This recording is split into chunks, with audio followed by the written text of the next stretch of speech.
J.R. Smith is definitely the best replacement for Avery Bradley, right? Hell no.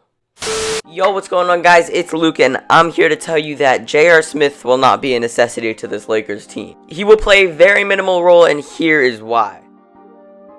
I used to have my mic on like the stand on the desk. Now it's hanging from this little mic holder thing stand. But just better quality all around, so get used to it. Let's really get into this video. As a Lakers fan, I could tell you that depth has been something that Frank Vogel has stood by the entire time he's been a Lakers head coach. On average, we are running an 11 to 12 man rotation. And when a blowout occurs in either team's favor, we tend to literally completely unload the bench. 15 players will end up getting playing time. If you play for the Lakers, you have a better chance to actually get in the game than any other team in the NBA, which is pretty absurd. And the crazy amount of depth seems to be working for us this year, obviously because we are the best team in the Western Conference, record-wise. Okay, but we're also the best team in the West in general, but let's not get into that right now. What we should be getting into is why J.R. Smith cannot replace Avery Bradley in the slightest. Now, if you watched this video I made about a week ago, it pretty much sums up my opinion on the situation, but since there's always a lot of new viewers here, let me explain. Also, if you're new, make sure to subscribe. Avery Bradley has the right to sit out. Family comes first, and at the end of the day, basketball is just a game, but J.R. Smith cannot J.R. Smith cannot replace him, and people that think he can don't understand how basketball works. What Avery Bradley brings to the table is required for a championship team: the hustle, the defense, the three-point shooting. Number one, J.R. Smith hasn't played professional basketball in 2 years, and you expect him to come in and help us win a championship.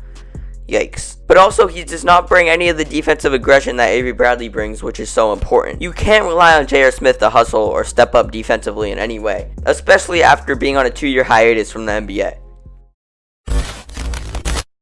Personally, I haven't liked the fact that Rob Pelinka is signing all these role players right before the playoffs: Markieff Morris, Dion Waiters, and now J.R. Smith. I even heard rumors of Mario Chalmers. Chemistry is a big deal, and people need to understand that. The Lakers just signed Dion Waiters, who has a very similar playstyle to J.R. Smith, and another similarity that we don't need to get into right now. Personally, I do think that Dion will take a lot of the minutes from J.R. Dion has proven that he can still be a great scorer, and we haven't seen J.R. play in forever.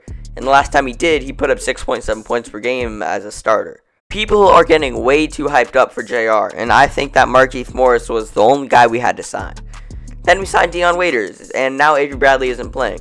Perfect, we have a replacement for Avery Bradley, and Dion Waiters and Kentavious Caldwell-Pope will take the starting role, right? Well, I guess we felt the need to sign J.R. Smith as well, another shooting guard who won't fit into our rotation. With the long rotations we play, only expect JR to play about 10 minutes a night at most during the 8-game stretch.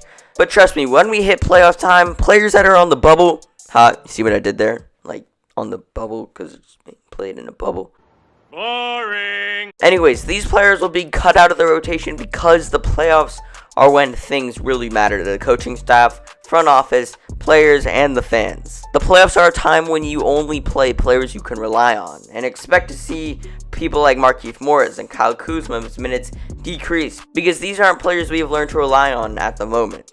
And since we just signed J.R. Smith and Dion Waiters, how do you think they will have a huge role in the playoffs? They haven't even played a game for this team yet. So let's look at it from a little bit of a bigger perspective.